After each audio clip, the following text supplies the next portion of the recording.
Bedard Patriots Podcast with Nick Cattles. All right, we got a lot of Patriots football to talk about. We got some Cam Newton stuff to talk about. Of course, Julio Jones is not a Patriot. But first, Greg Bedard needs to tell us all about the BSJ app because it is back, baby. Yes, Nick, they are back. Both Apple and Android are pushed through by each company. Thank God. Apple was a little bit of a battle. Thanks for our IT guy, Adam Bertram, for taking care of that. But they are now available. So what people need to do, if you have Google Android, you need to delete the old BSJ app and you need to go into the store, search for it, and reinstall it. It does not upload automatically. On Apple, you need to, hopefully for most of you, it automatically updated. That might not be the case. If for some reason you're seeing part of the old app, part of the new app, delete what you have, go into the App Store, search for Boston Sports Journal. It'll come up. You should be good to go. Nick, I don't know if you're going to believe this. I don't know if I want to jinx it either, but it is now almost 11 a.m. on Wednesday, and I don't have a service ticket since about 1 a.m., which is a minor miracle, because basically what I've been doing every day since we switched systems is at the end of every day, like 1 a.m., 2 a.m., I sit there and I go through every single service request, and I don't have one in the last 10 or so hours.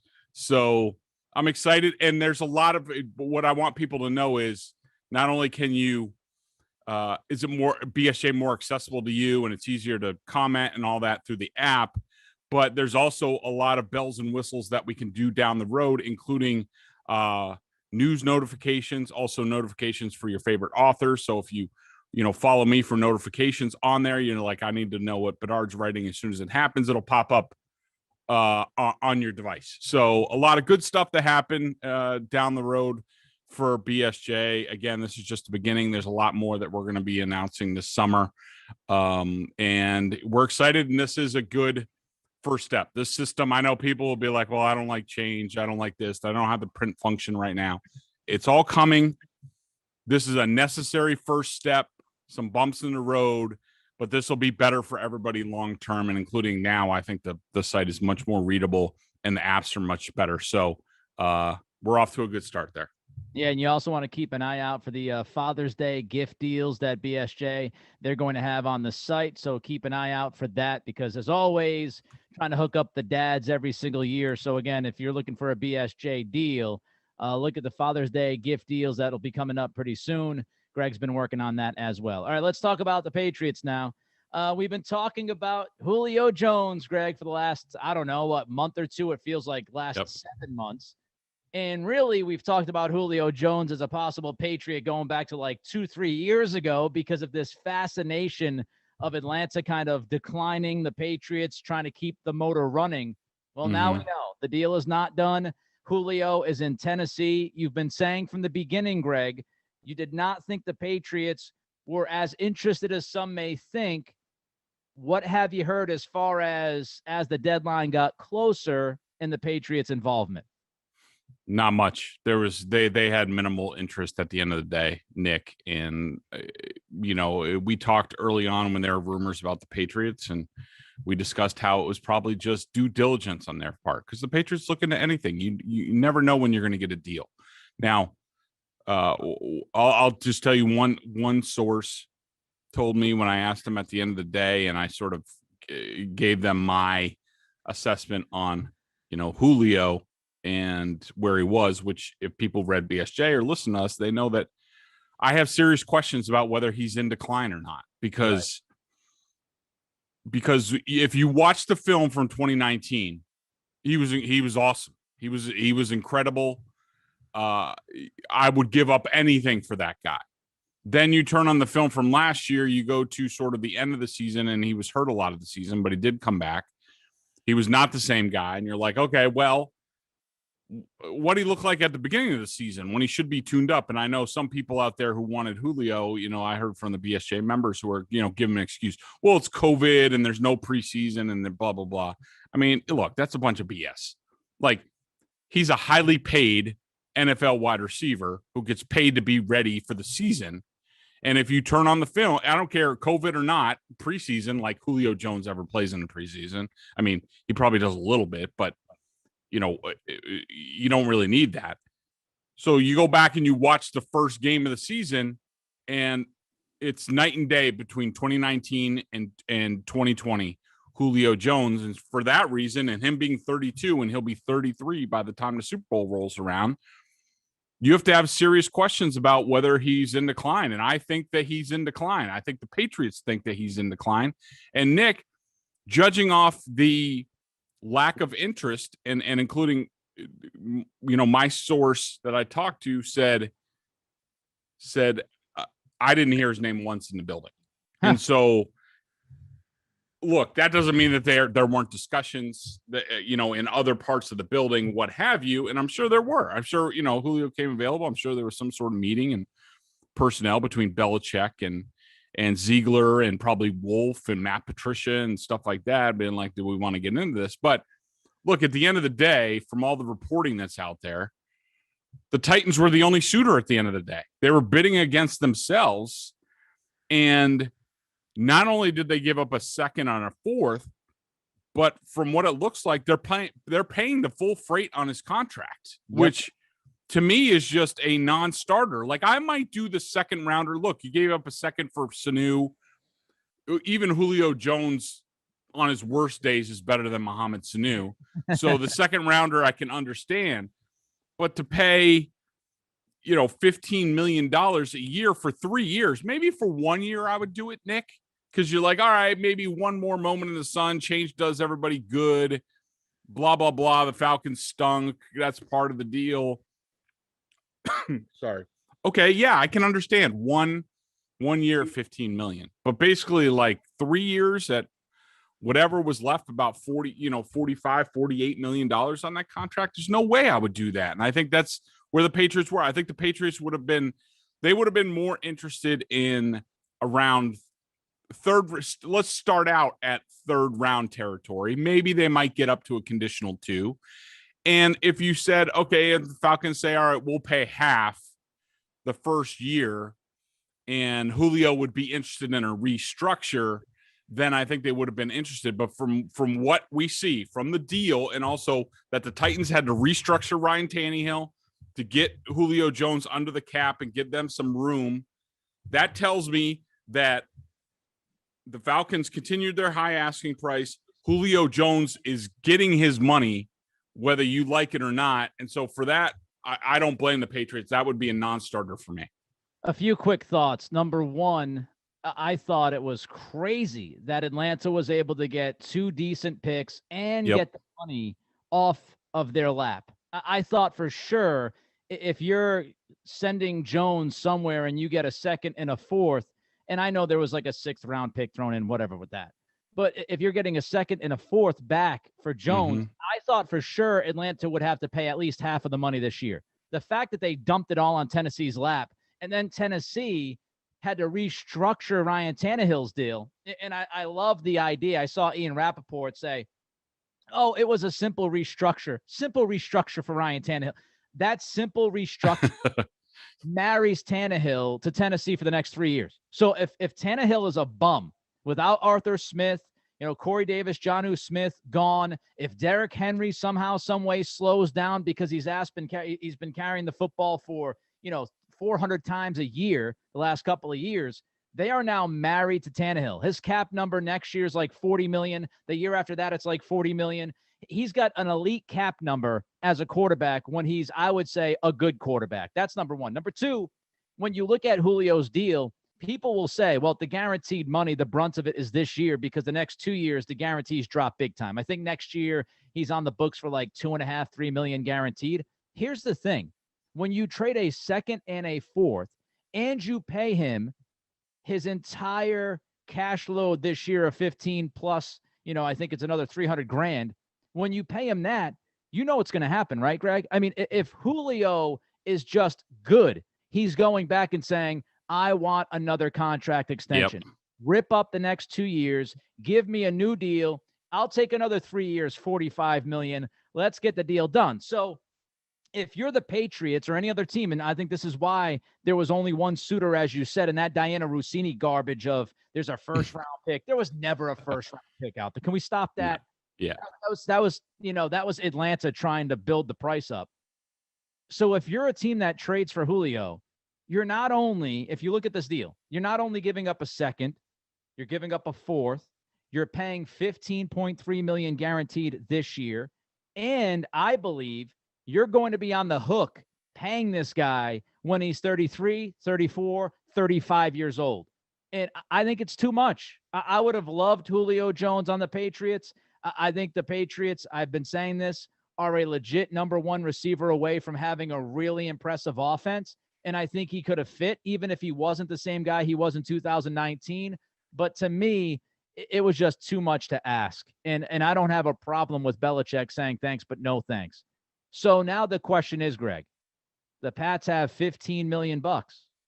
They're looking pretty good with this salary cap right now. Salary cap goes up next year to 208, 209 is a thought process.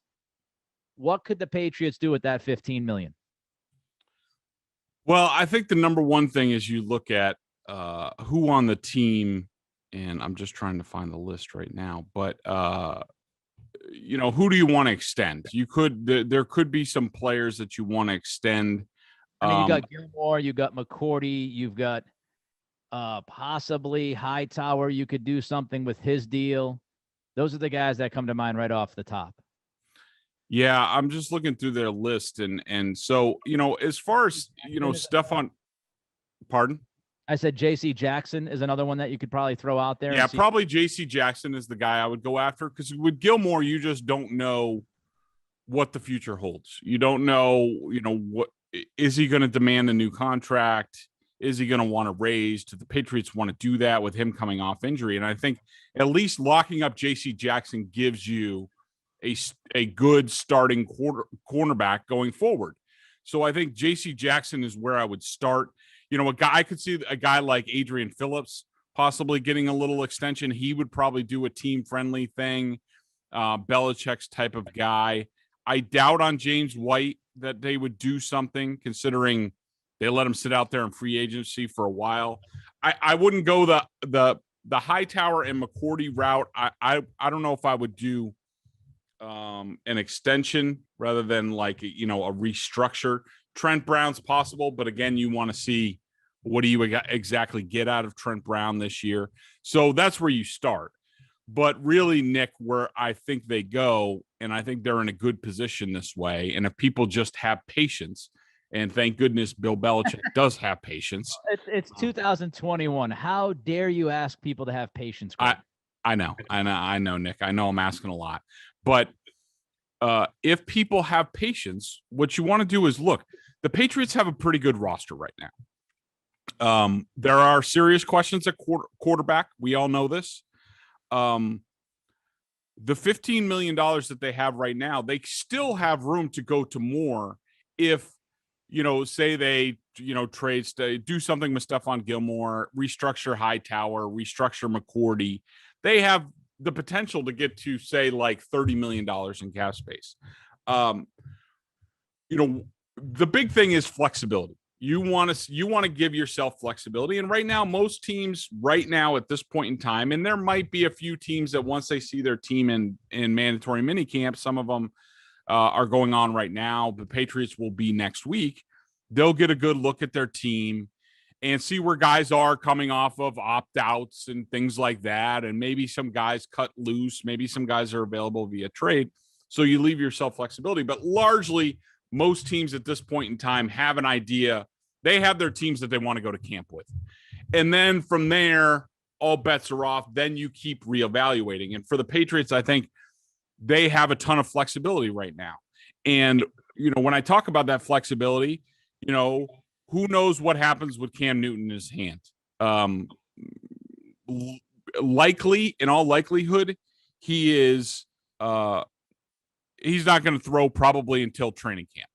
Now, he could be back sooner than that. We don't know. But you don't know with Cam Newton. You also don't know with Mac Jones. I mean, so far so good, but is Belichick at the end of the day really going to be comfortable with him? One option with a lot of cap space, if they increase it at some point in time, is still Garoppolo. No. I'm just saying. Look, I thought we ended it. I thought it was over. It's not completely. I don't think I ever completely shut the door. But look, I'm not saying it's going to happen. And again, the ball is all in San Francisco's court. And so far, they have tucked their ball and run with it, and they haven't wanted to deal with anybody. But circumstances have changed now. They now have Trey Lance in the building. They're going to have a mini camp. They're going to have a better idea. And, if Trey Lance does well, and I could see Kyle Shanahan over, the July break, basically sitting there and being like, you know what? I just want to go with Trey Lance. And look, they could still have Garoppolo as the backup. We all know that. But you just never know, and maybe Trey Lance, it's promising. It goes into camp. He clearly wins the job. Garoppolo's not happy. You don't know. But Nick, the overall big picture is not only a quarterback, but at wide receiver, defensive positions, maybe at linebacker, maybe at cornerback. Maybe they do something with Stephon Gilmore and they need some, more veteran help. They leave themselves flexibility now that they now can look at what they have in camp. And this is what Belichick normally does. What do they have in camp? Where are they weak? Now they have the room to go do whatever they want. And that $15 million, even if they don't increase it, should give you enough to do something, decent, I would say minimal, average type deal in camp to give you a missing piece. And also it leaves you the flexibility with McCourty and Hightower restructuring that they could do a restructure during the season. And before the trade deadline, they add a piece where maybe the price is less in a lot of different ways on a guy like Julio Jones.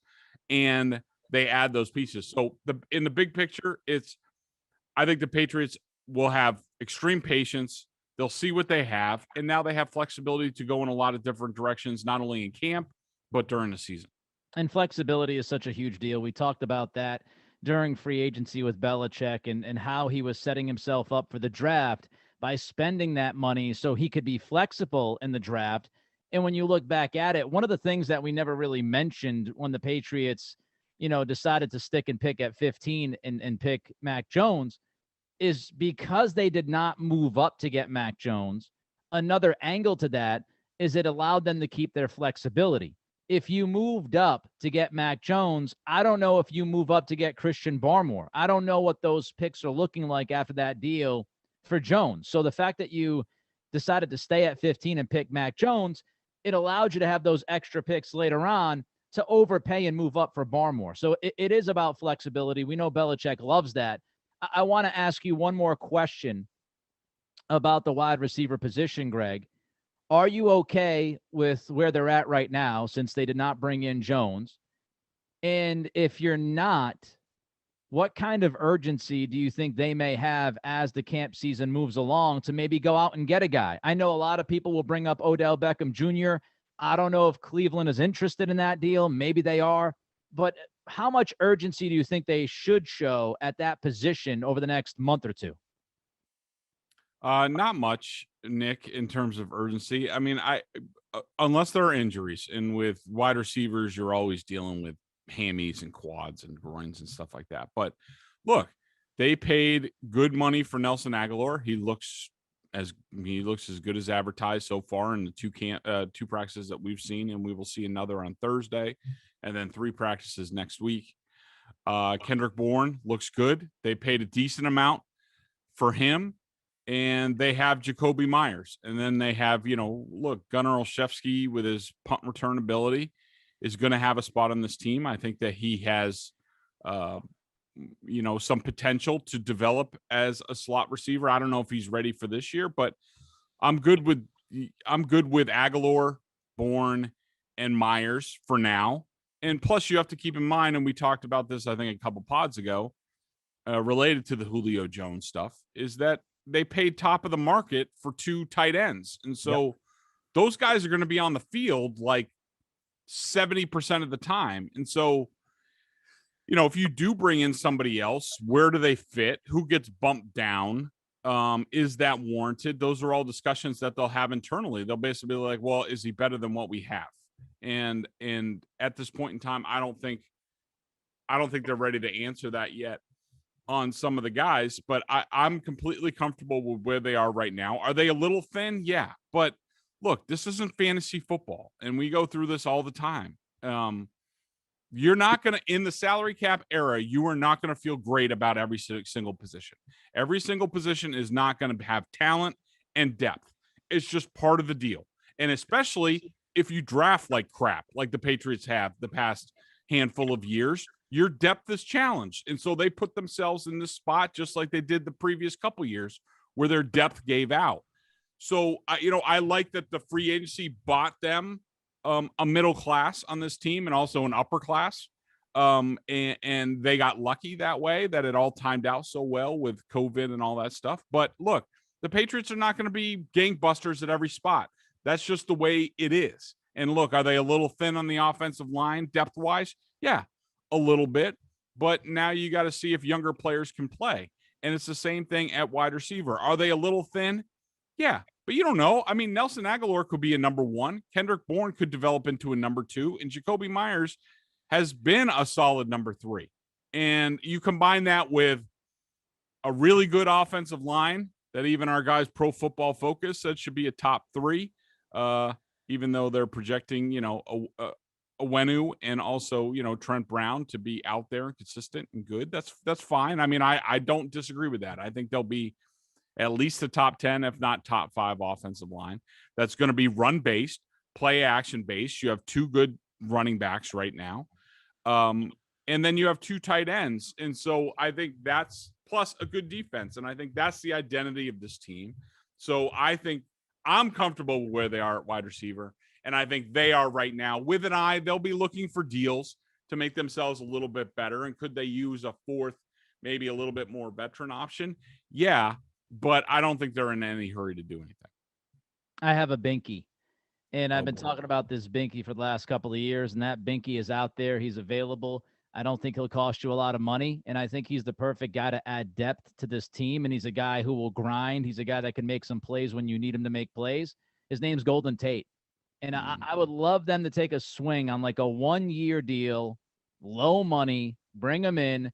He's not a number 1, but as you said, Greg, somebody who could be that, 3rd, 4th guy if you have some injuries. He's had some injuries, but I think he's a solid veteran presence who he can run pretty much all the routes. He can play inside. He can play outside. He just strikes me as a tough guy, somebody who could, possibly be with the program for 1 year. I wouldn't mind that. But as I've said, he's a binky of mine, so I'm always going to push for Golden Tate. I think he'd be a pretty nice fit here. Other names people have thrown out, Danny Amendola is still out there. Alshon Jeffrey is still out there. Of course, again, Odell Beckham, I think that's going to be a story that continues to pop up. Baker Mayfield has played better without Odell in Cleveland. Is that just kind of a coincidence, or is it something to kind of read into? I don't know. We'll see what happens with all of that. One last shot that I think we should take for Greg, and Greg has been talking about this over the last few weeks. I like to put some money on stuff, and Greg, I don't know how much you mess around with the little gambling world, but I put a little money here and there every once in a while. And as you told people, everybody goes crazy. They go bananas when they see Patriots or the leaders in the clubhouse, according to Vegas, on Julio Jones. Hopefully people listened to Greg and didn't waste their money, because Greg's been saying, don't listen to Vegas. Yeah. Well, yeah. The Patriots, their favorite to get Julio Jones. I mean, look, how did that work out? Like, look, I enjoy placing a bet, a nice little wager, a few ducats here and there.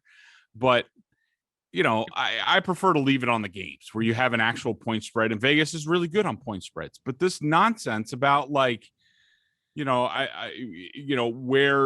Julio Jones going to land? How long were the Patriots the favorite to get him in Vegas? Yeah, Vegas knows something. Yeah, Vegas. Yeah, Vegas, they know.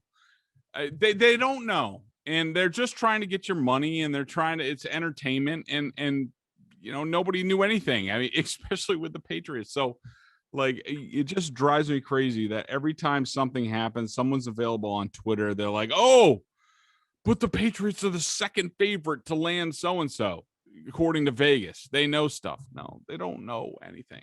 Like, they're just trying to get your money. They're just trying to provide entertainment. It doesn't mean anything. It's just, everything's become so gambling obsessed. It's now like, it's now become like factual, but it's just a frustration of mine. Just listen to the people who know what's going on and go from there. You can't beat the house. All right. Last thing before we get to the member question of the day. You mentioned this a little bit earlier. We didn't dive into it. I want to circle back to Cam Newton, his injury. I don't know. You apparently have heard some rumors out there about Cam's injury. What's the latest on that? Is it more significant than first thought? Is he going to be out longer than we thought? What's going on? Okay, so there is some, and this blew in my direction some way, but there's always some rumors on the internet about Twitter from so-and-so who says they're a Patriots beat reporter and stuff like that. Like, I don't know if you caught this, but the one guy who purports himself on Twitter to be a Patriots reporter has long reported that Dante Hightower is not going to play this season, and about how he's not going to show up and blah, blah, blah. And Hightower's wife answered him and said, LOL, who the hell are you?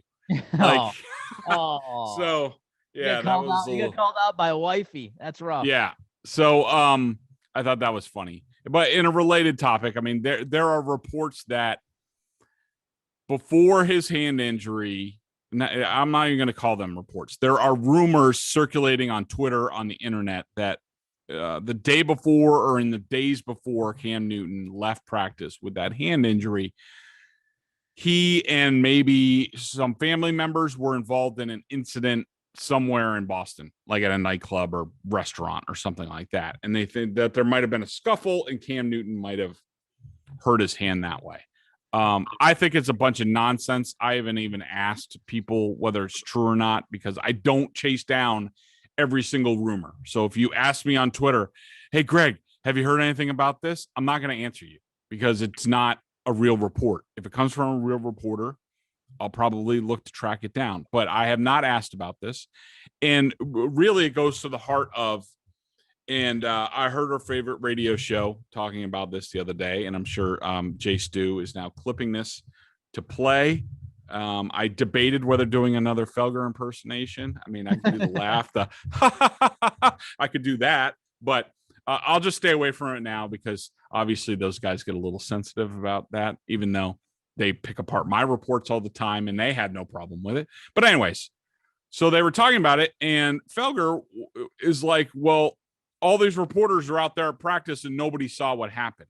And I explained it on our last podcast, how I didn't see what happened because the quarterbacks were doing a nothing drill closest to us. And I'm sorry, I'm not one of these reporters out there that is going to document every single thing that the quarterbacks do, even though it's very important.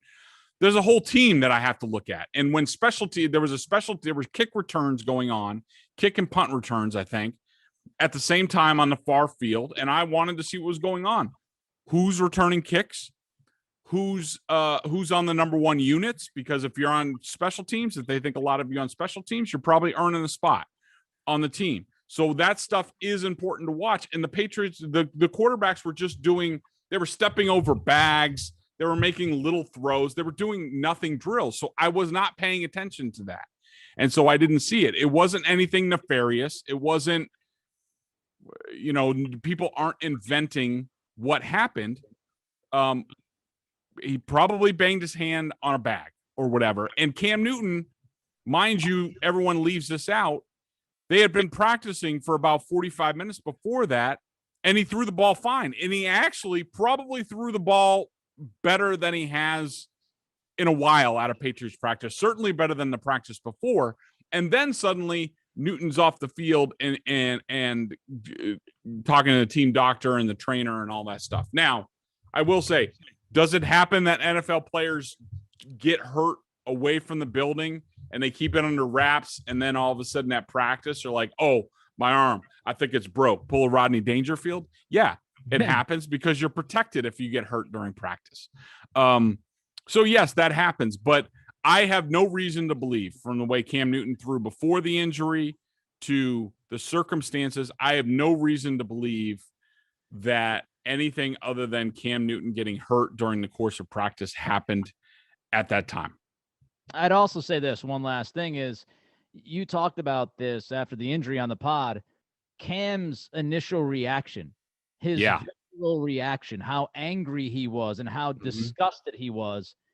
Again, now, if we're going to go with a theory that off of these rumors, he hurt himself doing something away from the field at a nightclub, whatever's going on, then we have to believe he decided to go out there and practice for 45 minutes and throw the football as good as we've seen him throw the football, according to your eyes.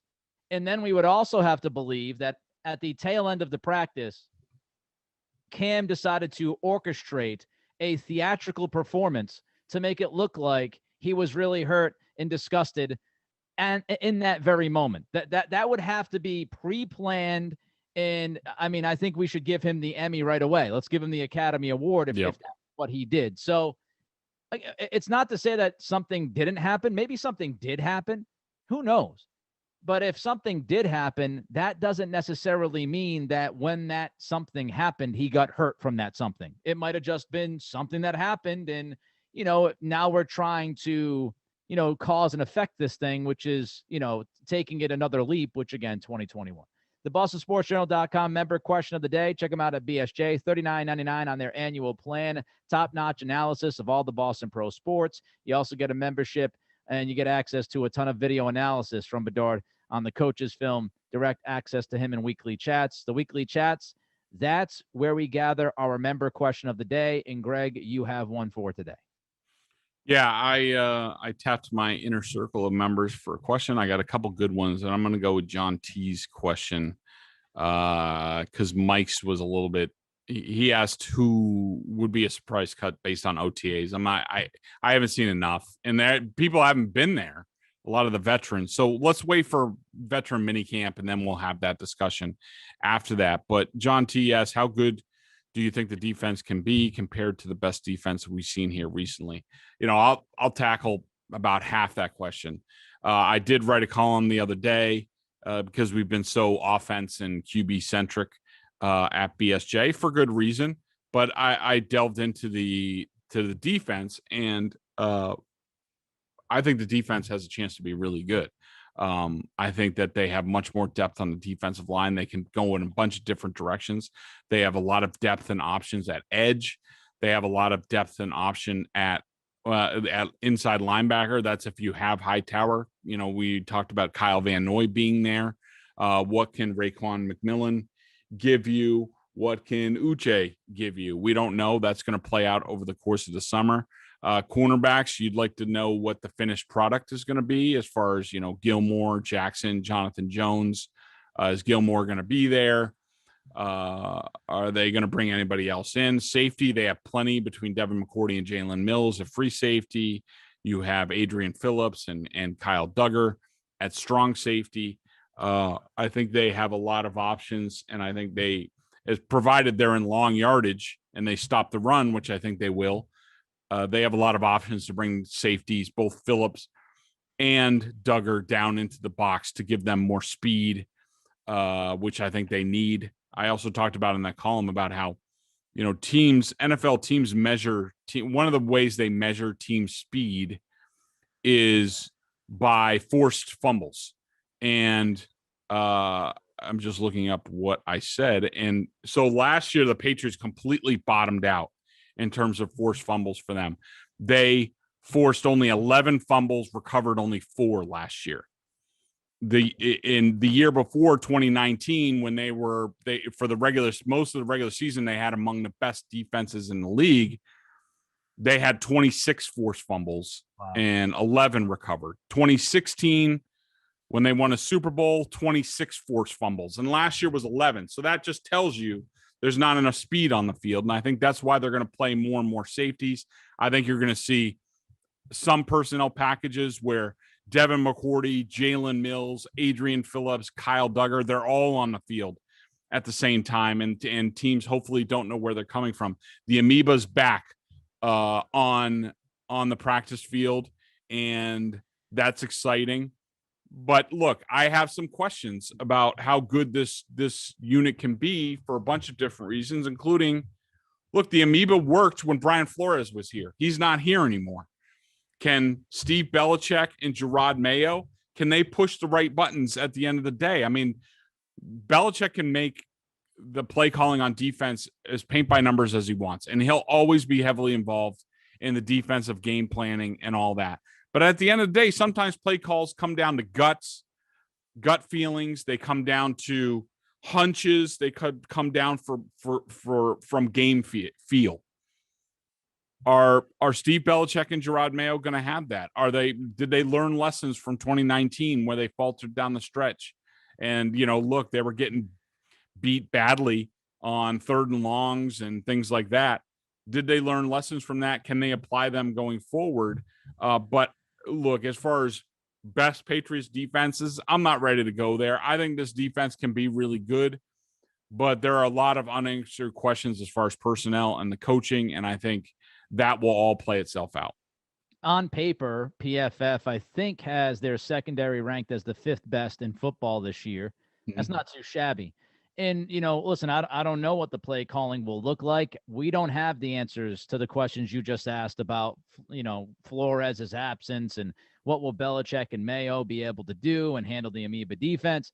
When I go into a season, again, this is all on paper, and as we know right now what this defensive unit looks like, I look for 3 things. I look for talent, I look for depth, I look for versatility. And I think the Patriots have all 3 of those things on that side of the football. So they should be good. I don't know if they'll be great. They should be good enough. Let's put it that way. His name is Greg Bedard. I am Nick Cattles. That is the Greg Bedard Patriots Podcast with, of course, Nick Cattles. Everybody enjoy the rest of your day. Greg's going to be out at Gillette again later on in the week. We'll catch up. Till then, be well.